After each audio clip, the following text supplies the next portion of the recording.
Hello po, Tatay Matunog Vlog. Tayo ay magpunta sa tinatawag nating recap para maalaala natin at malaman natin kung ano na yung ating napag-aralan at ano yung napanood natin. May 5 na pala tayong na i-vlog, introduction, at ibaliktarin ko lang. Ito po, recap, mag-recap tayo. Introduction, ang number 1, introduction, an invitation, na inimbitahan tayo upang manood, upang mag-study, upang malaman kung ano yung kahinatnan ng mundo, ano ang mapuntahan ng mundo, ano ang dadanasin ng mundo. Okay, nalaman natin nga may mga mahirap nga dinanas. Itong introduction na to ay invitation. Kung malaman mo, kung ikaw maniwala, kung ikaw ay mapili o piliin mo ito, piliin mo yung kanyang mga plano, pwede tayong makasali sa tinatawag na Kingdom of Heaven na andoon gaganapin yung buhay na walang hanggan. Ipaliwanag ko din yan sa mga darating na oras. Ngayon, napunta ang mundo, pangalawa, where the world goes into. Saan na ba napunta ang mundo? Bakit ang gulo, ang hirap, hindi maintindihan? So, ang mundo ay napunta sa the world goes into the countdown. Binilangan na lang pala tayo. Daming mga masasamang kaganapan, pero may bilang pala din yan. May katapusan din pala ang bawat isa. Ang mga pandemya, may katapusan din pala yan dahil hindi na nga manatiling ganun lang. Dahil may pupuntuhan ang mundo. So, binilangan tayo. The world goes into its countdown. Bilang pababa hanggang sa katapusan ng kaharian ng tao. Dahil ang tao naman pala ang kaharian ng tao ang binilangan, tinaningan pa. Napag-aralan natin yun sa mga ating nakita nga vlog. Ngayon, saan na napunta ang ating study? Napunta tayo dito sa mga katibayan, mga ebidensya nga ang proofs that the countdown nga pinakita ng ating may kapal sa ating manunobos na totoo. Proofs that the countdown is true.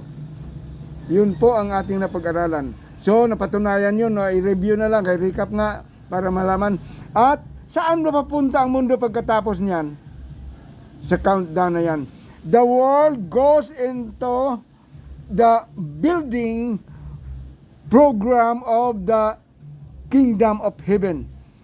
Tanggapin natin o hindi, maniwala tayo o hindi, talagang gagawin ang Kingdom of Heaven. Magiging tayo nito, magiging inosente, ignorante sa ganong mga katotohanan. Pero maniwala tayo hindi, kailangan magkaroon ng kingdom. Dahil palitan na nga ang mga kingdom dito sa mundo. So ito yung katotohanan na hindi alam ng buong mundo. Ngayon dinabas upang naman ito ay taguyod, maumpisahan, malaman at mapaniwalaan. Maniwala ka o hindi, mangyari talaga ito. Dahil kalooban niya nga maghari siya. Kalooban niya nga magkaroon siya ng kaharian. Ang problema lang, hindi natin alam. Puro lang tayo nagadasal tulad ng ganito. Our Father who art in heaven, hallowed be thy name, thy kingdom come, thy will be done on earth as it is in heaven. Ang alam natin na ibaba lang yun, hindi pwede. Dahil kung ibaba yun nga buo na, belt na, finished product na ang Kingdom of Heaven, di ipatong tayo dito sa mundo. May pinatungan at may pumatong. Hindi ganon. Dahil doon sa Israel, doon yung headquarter, doon yung kanyang pili, doon siya nakapili nga doon siya titira. Doon magkaroon ng bahay niya, temple, doon magkaroon ng kanyang city, the city of the new heaven and the new earth. Doon yung headquarter. So di pwedeng ibaba. Ang ating kasi pagkaalam ibaba, hindi ganon. Doon mag-umpisa na gagawin. Doon umpisahan, doon gagawin at doon matapos upang agawin, di ba, sa ating study, upang agawin ng Antikristo, dahil binigyan din niya ng panahon, 1 week, di ba? Di ba, 1 week yung sa kanya, 1 week, hinati pa para hindi maubos pagpatay niya ang mga tao. So 3.5 years na lang. So 1 week siyang mag-aagaw ng Kingdom of Heaven. Doon sa templo, gawin niyang garrison, gawin niyang headquarter, at ang New Heaven, yun, apak-apakan niya ng 42 weeks. 42 months. So, paano makapasok ito kung walang magawa? So, kailangan may magawa. Ito na yung isang lehitimo na proof na kailangan magawa, dahil di naman ito ibaba. Di naman tagalangit itong Antikristo. Di naman ito tagalangit. So, kailangan magawa ang New Heaven and the New Earth, temple at New Earth, para makaagaw siya. Wala siyang pasukan, wala siyang agawin kung hindi magawa ito. Tingnan mo, legit ha, isang proof yan nga kailangan magawa. Dahil hindi rin ito ma-rebel, hindi natin makilala to kung sino itong mga ito, dahil ang dami nila, at sino yung leader, taga saan ang leader, yan, ipagsalaysay din natin yan. At paano siya makahari, paano din matapos ang kaharian ng kasamaan, paano matapos ang kaharian ng So dapat, ganito ang aking payo. Dapat hindi tayo, inosente sa kanyang pamamaraan pagbilang ng panahon. Tingnan niyo po. Itong Egypt, di naman ito nakakatakot. Di nga niya naagaw ang mundo. Ang kanya lang sinakop, ang mga Israelitas. Pero natalo ito. Nasakop niya ang Israelitas, kaya doon kasi pinatira. Pinadala din ni Father doon sa panahon ni Abraham. Nag-usap sila nga your ancestor, your people shall go to in a country that they will be slave for more than 400 years. 430 to be exact. So, nakipaglaban naman kasi si Pharaoh, king of Egypt. Tinalo ni Father, naubos ang kanyang dalhan pa ng 10 salot, no? Alam natin yun, di ko na isalaysay ang mga salot, mga palaka, mga mga langaw, na ang tubig nagiging dugo. Grabe, bumagsak pa ang tinatawag mga mildew at saka mga ang daming mga patay doon. Pinatay pa yung mga firstborn na tauman o hayop. So tinalo talaga to. Noong pinakawala na sila, humaabol pa doon sa Red Sea.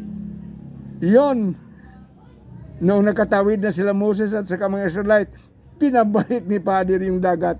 Lunod ang kanyang mga sundalo. So ito naman ay tinalo rin ang Israel, nasakop din niya at nandoon na sa kanya. Tinalo din ang Egypt. Nandun pa ng Egypt. Yon, natalo din ito. At itong Babylon naman, tinalo niya ang Israel. Dahil makasalanan na ang Israel. Gumaya kasi sa mundo nga nagsamba na ng mga Diyos-Diyusan, mga tinatawag na paganism, hedonism ang kanilang mga practices, na pinaka-hate ni Father ang ganun na mga pagsamba, dahil dapat siya lang ang sasambahin. So, tinatalo din itong Babylon, kahit ito ay nanalo laban sa Israel, at nasunog pa ang siyudad ng Jerusalem, at giniba pa niya yung first temple, ang kanyang templo doon sa Jerusalem nga made by King Solomon. Pinasunog pa niya at kinuha niya yung mga ginto, kinuha niya yung mga kayamanan doon. 70 years yun ang kanyang paghari. Ngayon naman, mga yabang na kasi, sabi pa niya, I build, sabi pa ni King Nebuchadnezzar, I build the Babylon, ang glory ng Babylon, dahil kung wala ako, wala yon. Nayabangan si Father. Linasing sa kanilang party, Ano sila, celebrate kung anong mga celebration. Nagainom, nagalasing. Linasing ni Father. Yun, pumasok. Isang gabi lang yun, ha? Isang gabi lang natalo ng Medo Persia. Darius Cyrus ang lumusob. Isang gabi lang, ubos ang talo na agaw ng Medo Persia. Darius Cyrus. O tingnan niyo, ito yung katotohanan. Ito mga maliliit naman lang. Pero si Father yung pausbong sa kanila, nagpayaman o nagiging powerful upang kanyang gamitin, upang kanyang magiging bilang. Countdown. Dito pala. So dapat hindi tayo estranghero. Dapat hindi tayo unacquainted. Dapat alam natin ito. Dapat matandaan natin. Dapat paniwalaan natin. At sumunod lang tayo sa kanyang gusto. Ito ang gusto niya nga bilangan. Kapanahonan. Ito kapanahonan ng Egypt. Kapanahonan ng Assyria. Kapanahonan ng Babylon. Yung kapanahunan pala ay kanyang bilang. Nga binilangan na lang pala at tinaningan. Pagdating sa Medo Persia, may taning na. Sinabi niya kay Daniel, 70 weeks na lang. O tingnan mo, kung hindi ka papasok, kung hindi ka di mo tanggapin ang kanyang ginawa, ang kanyang gagawin at kanyang ginawa, ang kanyang kalooban, ay magiging estranghero ka, magiging malayo ka sa kanya, di ka nakaalam. Kaya nga dinabas ko talaga ito para tayo mabalik sa kanya, para tayo maisali sa kanyang mga plano.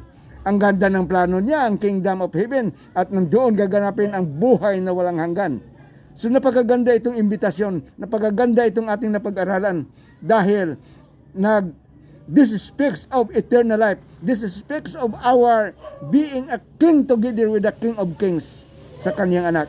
So, tinalo naman itong mayabang ng Alexander, tinalo ng Alexander the Great. Tinalo naman si Alexander, nagmayabang na, nagpasamba na eh. Pinadalhan siya ng lamok. Malaria lang ang kinamatay ni Alexander the Great. Alam natin yan. Nabasa ninyo sa World Book Encyclopedia. Itong Roman Empire, pinausbong din. Wala naman ito noon. Ang liit lang yan nga pa. Walang kalatoy-latoy. Ngunit pinayaman ni Father, pina-strong, binigyan ng pera pa, lahat upang mamuno. Pamunuan pala ng mundo ang kanyang ginawang bilang. Para matapos ang lahat at siya na ang maghari. Dahil kailangan naman talaga siyang maghari. Hari nga. Okay. So, natalo din si Alexander the Great, ang kanyang sundalo, at si Julius Caesar. Ito matagal. Maraming mga emperor ang namuno nito. Ito nga yung gimuba sa Second Temple nung si Titus ang nagiging emperor noong 70 AD. Sinunog naman niya ang Second Temple of Jerusalem kasi nag-rebuild din naman kasi ang mga Diyos kaya di na makaantay, kaya akala nila katapusan na. Hindi pa dahil may tani nga kung di kasi nila nasundan yun. Yung 70 weeks, hindi nila sundan. Bakit nagkamali? Wala rin silang scholar. May scholar nila, hindi abot ang binigay ni Father. Ang revelation ngayon, ang discover ni Father, hindi abot ng mga tao nga nandito. Salamat naman nga binigyan tayo ng ganitong karunungan, ganitong knowledge and wisdom. Nga, ganito lang pala. Dapat intindihin to, dapat memorizein to. Ganito lang pala ang kanyang ginagawa. Ito pala yung kanyang kapanahonan nga bilang. Pag sinabing kapanahonan, calendar, time frame, schedule. So tingnan mo, naka-schedule lang ng 8. Ang mundo ay binigyan lang niya ng schedule ng 8. 1, 2, 3, 4, 5, 6, 7, 8. Yun lang ang kanyang gusto. Beyond that, wala nang pahintuluntan. Dahil siya na nga. Sa kanya na nga. So dapat natin ito magiging acquainted tayo, magiging alam, magiging kabisado, magiging ating panampalataya, magiging ating paniwalaan at sundan. Dapat nakasunod tayo nito. Pag hindi, nawala ka sa passing. Wala kang kaalam-alam kung ano nang nangyari sa mundo. Ano ang mangyari, ano ang nangyari So, dapat talaga ito ma-memorize. Dapat ito magiging usap-usapan sa ating mga pamilya, sa ating mga mahal sa buhay. I-spread natin to. Dahil ito na nga yun. So, kung hindi mo yan masundan, ngayon lang pala ang kanyang gusto, nga walo lang ka nga panahonan. Panahon ng Egypt, panahon ng Assyria, panahon ng Babylon, panahon ng Medo Persia, panahon ng Greek Empire, panahon ng Roman Empire, panahon ng United Nations.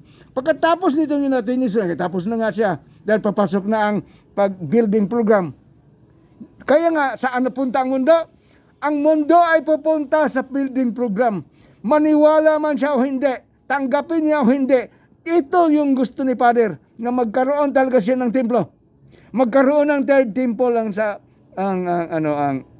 kasabihan. Third temple dahil may una kasi, may pangalawa at nangasira na yon, giniba ng mga kalaban kay pinagiba din niya. Kay makasalanan kasi din ang ating ang ating tinitingala nga mga Hebrew, mga Diyos dahil nalinlang din sila.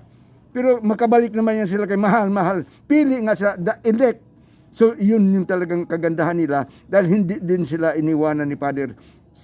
Sinundan din sila at mayaman na ngayon ng Israel. Pero darating dito, tatalunin ang buong mundo. Dahil dito pala kumampi si Father. Pinatayo na, hindi ito pwedeng manalo. Kung laban sa United Nations. At ito naman ay nasa United Nations. 11 nga nations nga magkaisa laban sa atin lahat. At sila ay manalo dahil ito na nga, di pwede tayo manalo sa kanya dahil ito na nga ang gusto ni Father nga makastigo ang lahat. Tayo yung parang sa banang mundo dahil sa ating mga kasalanan, ito yung isa sa magkastigo. Kinastigo na nga tayo dito ng tinatawag na pandemya. Hindi nagamit yung mga intercontinental missile dahil magtunaw yun ng mundo. Kung matunaw ang mundo, di ano pa siyang harian? Di tunaw yung harian niya. So hindi mangyari yung kanilang mga intercontinental ballistic missile. Hindi. Ang nangyari ngayon ay ang COVID, ang viral, ang unseen warfare, ang mga pumapatay nga hindi natin nakita.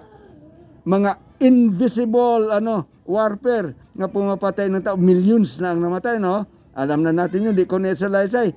Kaya maubusan tayo ng panahon. So, pagkatapos nito, dapat magawa ito dahil di naman ito makapasok. Paano agawin niya kung walang nagawa? Paano din siya ma-reveal kung hindi tayo gagawa? So, ito yung isa sa mga proof. Ito yung ebidensya na kailangang magawa. Hindi naman ito tagalangit. Hindi rin ito tagalangit. Yung Kingdom of Heaven, code name lang yan. Ang Kingdom of Heaven, code name lang yan. Hindi ito tagalangit. Ito ay gagawin sa Israel. Doon nga ang pili niya. Sinabi niya kay David na itong Zion, itong Israel, itong Jerusalem, ito ang aking napili nga dito ako titira forever. Because I desired it and I have chosen it. O yun, tingnan mo. 132 lang yan sa verse 12 to 14 ng mga awit, yung Psalms. O yan, dapat malaman natin mga katotohanan. So, dito yung nagagawin, hindi ito ibaba. Kaya kung halimbawa ibaba, di may patungan at may pumatong. Hindi naman to siya, tagalangit. So, pangit tingnan. Gaano kalaki yung Kingdom of Heaven kung kasing laki ng buong mundo. O di patay tayong lahat dahil matabunan tayo. So, hindi ganon nga ibaba. Ang doon talaga iumpisahan sa pag-build, doon iumpisahan pag-layout, doon iumpisahan sa paggawa ng mga kanal sa mga streets. Square naman lang yon. Ang niya, kung lang siya, 25, ipakita ko yon. Di tayo mag-usap niyan, kaniyang mga sukat, alam ko naman, kay pinakita ni Father, pinakita kay Juan, ang daming pinakitaan. Hindi na. So talagang mangusap na siya ngayon upang magawa na ang kaniyang plano, mangyari na. O dito nangusap siya. Mga hanggang ito ay lumaki at nagiging powerful at nangyari na nga at wala na. Nawala din siya at ito naman ay pawala na. So ito ay parating. Hindi ito karating kung hindi magawa yung temple. Dahil papasok siya, gawin niyang tinatawag na headquarter, garrison Doon siya mag-ano ng 3.5 years. Ganito. Kung ito ay galing sa langit, maniwala ba kayo nga itong templo ay ibaba lang galing sa langit? O masama na yon, hindi na maganda pakinggan. So ito ding new heaven and new earth, yung city, hindi galing sa langit. Ang pinakita doon kay Juan ay blueprint lang, ay plano. Nga dito nga, ano gagawin. So malaman natin yan, kaya explain ko naman yan. So talagang saan pupunta ang mundo? Maniwala man ang mundo, hindi pupunta talaga sa building program ng kaharian ni Father. Hindi magkaroon ng kaharian kung wala siyang bahay, kung wala siyang siyudad na magiging office niya, headquarter. So yun ang paano maumpisahan ang Kingdom of Heaven. Maumpisahan siya kung magkaroon ng templo, magkaroon ng city of the new heaven and the new earth. So paano niya agawin niya? Kaya di naman siya tagalangit. Itong templo, di naman yan tagalangit. Gagawin yan doon sa Israel. Gagawin yan doon, unahan pa sa... itabi-tabi po. Hindi na doon sa Jerusalem.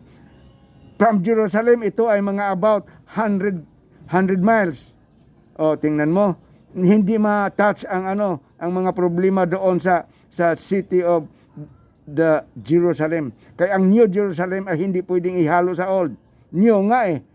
Kung idyan din itapal sa Old, di magka-problema doon sa mga Dome of the Rock, ang daming problema doon. Daming umagaw na kasi sa Old City of Jerusalem. So ito po ay malayo. Ipakita ko naman ang mapa. Ipakita ko ang panorama. Dahil pinareveal na nga, dinala nga ako doon. Salamat naman nga, nangusap talaga siya. Ako, ordinaryong tao. Pulubi. Walang kalatoy-latoy. Hindi ako magandang tao. Makasalanan din ako. Ngunit talagang ang kagandahan ng kanyang kalooban, ang kanyang mga plano. Nakarating dito sa atin, Pilipino lang pala. Kaya nga ang nag-build doon sa sinabi niya, galing sa mga Far East. Far East tayo ha, Pilipino tayo. So talagang pwede kayo nga tinagalog ko to. Hindi naman rin ako marunong English. Pero mabuti tinagalog ko to para sa Pilipino na kasi. Kay gusto ko nga maraming Pilipino doon sa Kingdom of Heaven. Ayaw mo ba yun? Ako nag-invite. Ako nagsalita ng maintindihan natin. Upang ito ay agawin. Kung magawa na natin, agawin niya. At siya ay limitado lang. Doon dito natin malaman kung tingnan mo. Kung hindi magawa ito, kung hindi ito ma-reveal, kung hindi ito maghahari ng 3.5 years, paano natin malaman yung pagdating ng ating manunubos? Kaya nga doon sa Matthew, Mark, Luke, nga nuwanos. Kasi hindi ginamit niya yung kalendaryo nga may pizza. Ang kalendaryong ginamit niya, ang kapanahonan, Luke. Tingnan niyo. So, nalaman na tuloy na kung kailan siya darating. Dahil dito pala kung matapos na siya, magdagdag ka na ng 45 days. Yun, bababa na sila sa langit, sa ulap, 45 days yun. Kita siya, manginig ng lahat. Natakot ng lahat ng mga kasalanan, ang mga kaaway. Ang lahat ng mga kaaway, nanginginig na, nanganirvos na. At lindolin pa ya, ang mga dagat papunta sa bundok. Marami ding patay pagdating niya, mga kalaban. At tayo naman ay safety. Dito tayo. Ngayon, tatalunin niya to. Ilibing niya sa tinatawag na Hamon Gog. Doon sa unahan ng east ng Jordan River, doon ang libingan ng mga kalaban. Itong 11 countries ay talagang party leader nila. Ubos ito pag si Father na. So yun ang mangyari. Dapat tayo ay magiging alam, magiging kabisado to. Tanggapin mo to, hindi. Ito na nga yung nangyari. Nangyari ba yan? Ang kalendaryo pala, ang countdown niya ay panahon ni Egypt, panahon ni Assyria, Babylon, Medo-Persia, Greek Empire, Roman Empire, United States, panahon ng United Nations at palabas na. Dahil ito na saan mapunta ang mundo? Mapunta ang mundo sa building program of the temple, building program of the new heaven and the new earth, upang ito ang last mangyari na at mangyari na rin pagdating nila at maghari na tayo. Ako gusto, I am anticipating this time. I want to be a part of the Kingdom of Heaven. Gusto ko po yun. So, salamat mga kasama. Salamat sa ating nalaman. Pagpalain nawa ang may kapal at tayo. Review lang kayo. Pagpalain tayong lahat. Bye-bye.